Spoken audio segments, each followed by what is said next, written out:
I think that part of my life is fantasy all the time. And that's something that I absolutely love about it. I feel like there was one day when I stepped on stage and I never came back down. Welcome to Panties and Pastries, conversations worth savoring. Join us as we discuss what we carry on stage, off stage, and in everyday life. In this consent forward space, there is no pressure to perform, only to be present.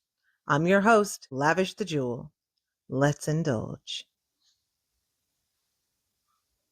I love tiramisu, and I actually miss the Argentinian version of tiramisu that is similar, but it's made with Moscato wine and dulce de leche instead of chocolate. Or sometimes both chocolate mousse and dulce de leche. Oh, yes. That's good. Mm-hmm. Would you say that Sneaky Boo shows up ready to go, or do you have to kind of arrive and sink in? I think Sneaky is usually on all the time, except early mornings before breakfast, because that's when no, don't even talk to her. But besides that, very sociable. Yeah. So you kind of show up just ready to be you and do the thing. Yes, I enjoy people a lot. I think as humans in a human condition, that's all we have, really. Yeah. So all the good and bad things are within our human understanding of things. Let's say I'm passionate about people. Yeah. Because I also dislike people very strongly as well. Right. It's not that I love people only. I love people the way you hate them when they hurt you as well. Yeah, strongly, deeply. Oh, yeah. Yeah, sometimes permanently. I'm Latina. I take revenge. I love revenge. We love revenge. I'm too easy to take revenge. I just trust karma more than anything, I think. But my attitude, it has been changing a little bit. I think I used to be more like the person that lets everyone in, almost like let them in as a test run. Then things happen that makes you realize the consequences of doing that a lot. Mm-hmm. But in general, I try to expect the best out of people. That's just a normal reaction for you, right? Like that's just, you hear your name and you're just like, oh yeah, yep, that's it.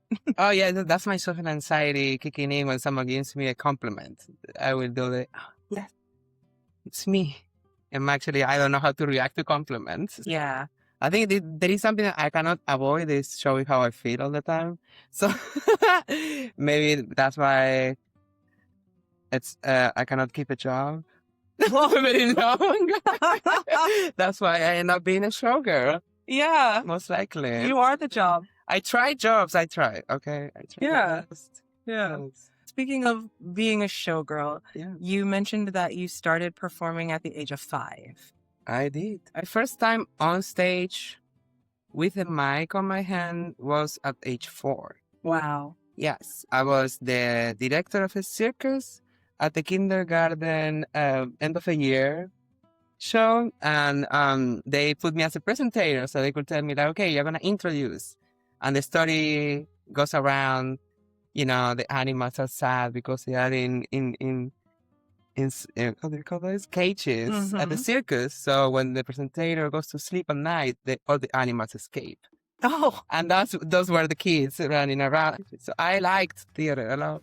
At age 5, my kindergarten teacher happened to have lessons for kids for theater outside class. So she kind of picked me from there and I kept going. You just never stopped. Never stopped. I grew up doing festivals and then I went to school for special effects. I did some movie making, advertisement. And then I came to the States and I worked for theme parks, also doing special effects work. Wow. Are you ready for your first bite? Starting theater at 4 and going from there and carrying that throughout your life. Is there a part of you that still feels like a 5-year-old when you're on stage? Yes, I think that's why I keep doing theater. It brings me back to that. Yes, it's like a childish way of experiencing things. Kind of like that, what do they call it? Like the childlike wonder. Yes. Yeah. Yes. Like playing and really believing what you're playing to be. I think that's theater, that's showmanship, and that's being a showgirl as well, right? Yeah. I think people who had imaginary friends are just theater people who didn't know. Yes. I think so. I think so. I think so. I feel like a lot of times on stage, we are our own imaginary friend. Did you have an imaginary friend growing up? I did. I had a few. Everything was a performance for me. Oh my God. Mm-hmm. Well, I didn't have any imaginary friends, but me and my best friend from school, like when we were 7, 8 years old, we had imaginary laboratories, like secret laboratories. And we could tell each other all of the things that we would do at the laboratory. And then we had imaginary like transformers that they were parked outside school, so we could talk about it. But yeah. That's amazing. That is amazing. I love that you had like imaginary science labs. Yes, because in high schools in Argentina, you use something like a lab coat as a uniform, right? Oh. And all the kids have these like white uniforms and they are like a lab coat. So it's perfect for playing like Dexter, you know? I love Dexter's Lab. You're do? stupid. Definitely grab. You're stupid, Dee. I love Dexter's Lab. You said that Sneaky Boo was born when you made the transition from drag to burlesque. Mm-hmm. What was the internal shift when you made that rebrand and that change? It was more of an external change, I think. I feel like because I started drag in 2018, and that was, to me, a discovering of my gender more than doing drag, really. So that was a big shift for me internally. What happened with burlesque is like once I did my transition and once I got the body that I wanted, I'm like, well, I don't need my padding, I don't need my things, and I want to show my things. So I think in the burlesque was always the ultimate goal for me. I just didn't want to do burlesque with the body that I had before. Yeah. Yeah. Because you get to show, I mean, burlesque isn't about how much you take off, it's about how you take off. But when you have a body that you're proud of, I feel like the taking off, even if it's just a glove, is just so much more full. Yes, and it's for me, it's I mean, I'm very proud of my body, of course, but I'm also, it's more about being the body that that belongs to me, you know, because I'm proud of the body I had before too. I was always attractive. I always consider people attractive and bodies attractive in literally all its diversity. I find it fascinating. And to me, being a visual artist and doing, you know, being a special effects artist and a sculptor later on, I feel like I created my own sculpture of how I look internally now. And that's the body that I want to show, right? And that's the body that I wanted to show from the beginning doing drag. To me, drag was being able to externalize how I felt, and putting it on stage was letting it be born. Your work sits somewhere between Dita and Peaches. Yes. High glam, Mm-hmm. high camp, and surrealism. What does camp and surrealism allow you to say that reality never does? I think, you know, it's an augmented expression of how you see reality. To me, surrealism is that. It's like how I experience reality, how I can make a visual metaphor on stage about it. I think it accesses the audience through sometimes humor or sometimes just like a wow effect or like a what is happening effect. And it lets them question things without judging themselves so much, maybe. You know what I mean? Or seeing a reality from a different perspective. And that's why, to me, the high camp and the humor enters in a lot.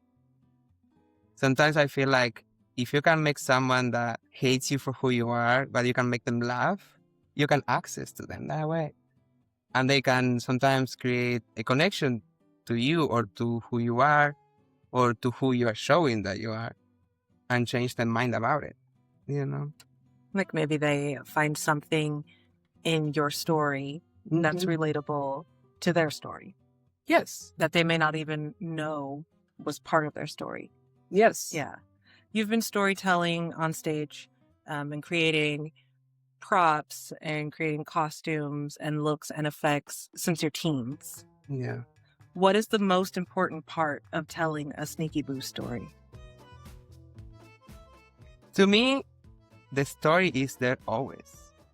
Just having a stage or just like a ceremony where people are looking at something as such, as a story, there's gonna be a story. So just standing on stage and doing nothing, you're letting your body tell everything, right?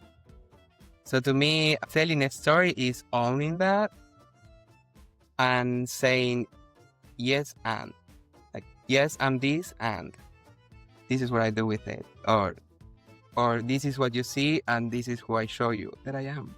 You're a full-time performing artist, and you have said that building a burlesque career takes money or it takes audacity. How has audacity carried you thus far?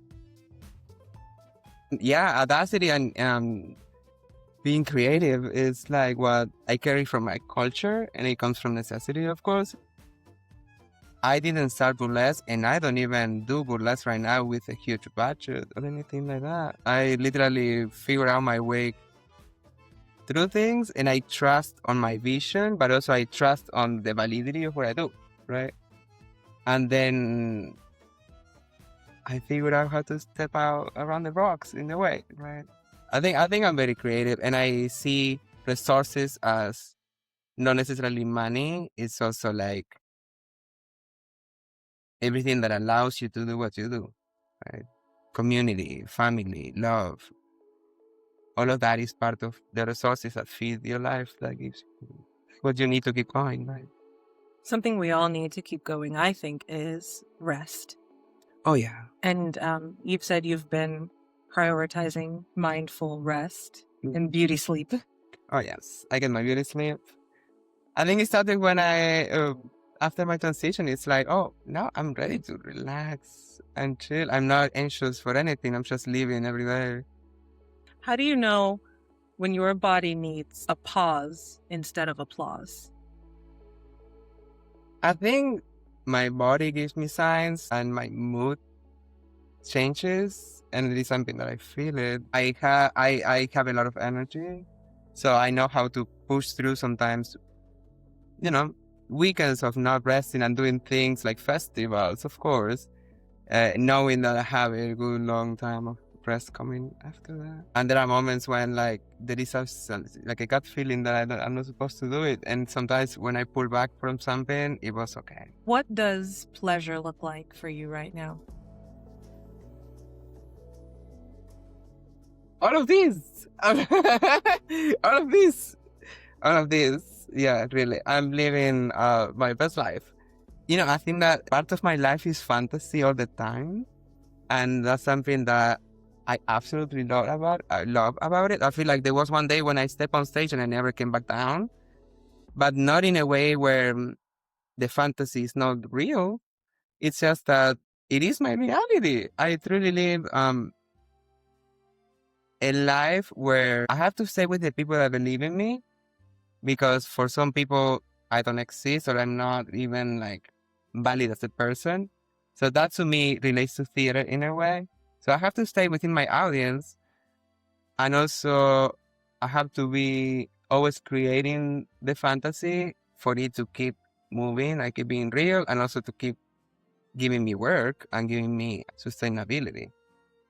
Of course, as a trans woman, there is not many, the options available for me are not the same that everybody. And it can be a blessing, it can be a curse. Well, I'm like making my reality a lot cooler than the opportunities that anyone could give me. And that makes me proud. Do you feel like you're grounded daily in your own reality, or is that something you have to continuously do? No, I lose my temper all the time. I have crises all the time. I cry a lot, and of course, I have moments of that I stop believing in myself for a moment. That the voice from the outside, sometimes even from the real nowadays outside, gets to me. But I notice that I internalize it and I say that to myself. And when that happens, is where things go wrong. That happens a lot. But I feel like I have to go back and ground down. And I have community and people that reminds me of that. You said one of your favorite things has been enjoying your partner's food. Is there something specific that's grounding for you in your partner's food after a performance? Yes, it's the feeling of home, feeling of home that when I moved to this country, I didn't know anybody, right? I don't have an uncle or a sister, no one. I came here, the culture was so different, and now my chosen family is my family here. And that's something that I didn't have for years, and now it's my number one priority. Within the polyamorous and the unusual setting that I live in and the unusual work that I do, that's my number one priority always. And I know that that's what keeps me strong also. What was your very first thought arriving in the U.S. alone? I arrived on my birthday. So I left Argentina the day before. The flight was like 20-something hours. I arrived here on my birthday. And I was on a student exchange trip, right? But I didn't know anybody of the students there. So I just went on and I went on a walk. It was in Reno, Nevada. Snow everywhere. Late night. I ended up eating in a casino by myself. And then very, very much home alone. I step out and I walk and there is like people skiing and like the kids and the parents, right? And I was like, wow, this is like, I feel like home alone right now. That's probably my very first feeling. Also, I thought in a way, this probably is like what being a ghost looks like. Like no one knows you, you also don't know the reality you are in or the environment. You've never been in this place. And in my case, I was coming here to stay. So in my head, I didn't know if I was gonna come back home someday. Which I'm lucky I did, and I'm glad I did. But in that moment, I felt like a very existential moment for me. Are you ready for your last bite, Sneaky Boo? So much, yes. You mentioned feeling like a ghost and kind of existing in this in-between space. Yeah. What does forgiving yourself look like?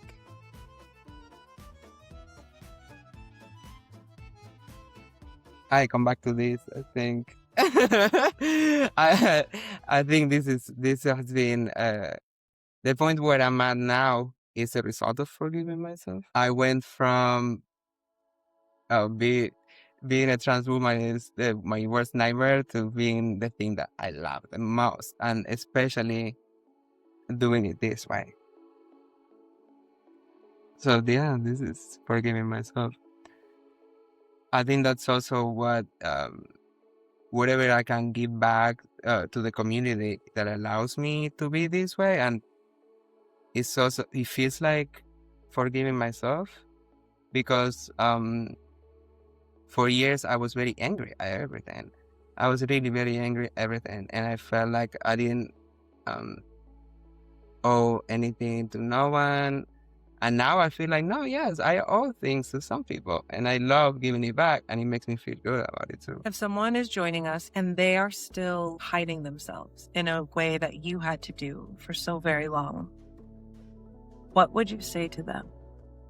I'm not sure if there is something I could say. There is something I could do, and I think that's what I try every day is just to be around them. I let them be around me and try to not only show my best side, but also be my best side. So for them to have an example of something good that they could like access through being out or whatever they need to do. Because what used to make me stay so much in is the fear of how bad things could be on the other side, right? Or in whatever side you want to go. But yeah, showing that there is a very positive ending to whatever you need to do to come out of that shell you're in. What was being told to me and the thing that tipped me over the edge was literally a sister coming to me and grabbing my arm and telling me in Spanish, like, "Aren't you a sister?" And I got me petrified, and I came out a week after. Like, how did you know? Because exactly, I felt very seen, and she was like, "If you're not, no worries, it's so good. But if you are, that's gonna be cool." That's what tipped me over the edge. It was very simple. If you could leave one thing on the table for the next guest, what would it be? My panties.